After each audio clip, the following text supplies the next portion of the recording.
അക്ഷരം സി.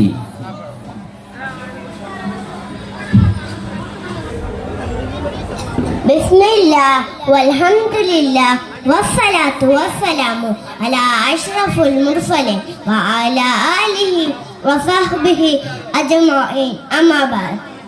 ആദരണീയരായ ഗുരുനാഥന്മാരെ, സ്നേഹം നിറഞ്ഞ രക്ഷിതാക്കളെ, പ്രിയപ്പെട്ട കൂട്ടുകാരെ, അസ്സലാമു അലൈക്കും. ഞാൻ ഇന്നിവിടെ പറയാൻ പോകുന്നത് ഒരു കൊച്ചു കഥയാണ്. ആ കഥയുടെ പേരാണ് ഹൃദയം തിരുത്തിയ തിരുനബി.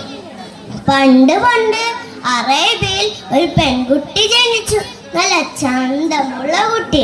അവൾക്ക് പൊന്നുപ്പയെ വളരെ ഇഷ്ടമായിരുന്നു.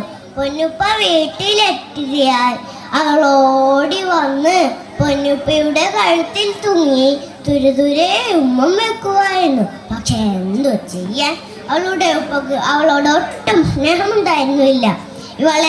ഇവളെ എനിക്ക് നാണക്കേടാണ്, ഇവളെ എങ്ങനെയെങ്കിലും കൊന്നുകളയണം, അതായിരുന്നു അയാളുടെ പലപ്പോഴും ചിന്ത.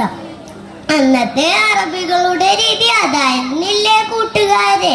പെൺകുട്ടികൾ ജനിച്ചാൽ ഉടനെ മണ്ണിൽ കുഴിച്ചു മൂടും. എല്ലാവർക്കും ആൺകുട്ടികളെ മാത്രം മതി. അങ്ങനെ ഒരു ദിവസം ആ ഉപ്പ അവളെയും കൂട്ടി പുറത്തിറങ്ങി. അവൾ ഉപ്പയുടെ കൂടെ തുള്ളി ചാടി നടന്നു. അവൾ ആകാംക്ഷയോട് ചോദിച്ചു, ഉപ്പ, നമ്മൾ എങ്ങോട്ടാണ് പോകുന്നത്? എന്നാൽ അവൾക്കറിയില്ലായിരുന്നു അത് അവളുടെ അവസാന യാത്രയാണെന്ന്. ആ ക്രൂരനായ ഉപ്പ അവളെ കൊണ്ടുപോയത് ഒരു പൊട്ടക്കിണത്തിന്റെ അടുത്തേക്കാണ്. കണ്ണിൽ ചോരയില്ലാത്ത ആ ക്രൂരൻ കുഞ്ഞിനെ പൊട്ടക്കിണത്തിലേക്ക് തൂക്കി എറിഞ്ഞു. ഉപ്പച്ചി, ഉപ്പച്ചി, എന്റെ പൊന്നുപ്പ, അവൾ അലറി വിളിച്ചു.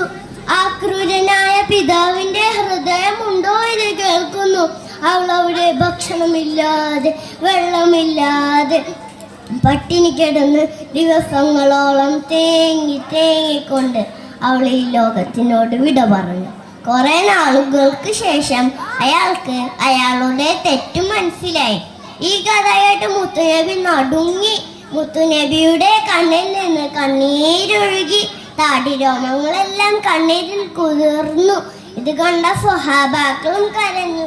ഈ കഥ കേട്ട് കരയാത്ത മനുഷ്യരുണ്ടോ കൂട്ടുകാരെ?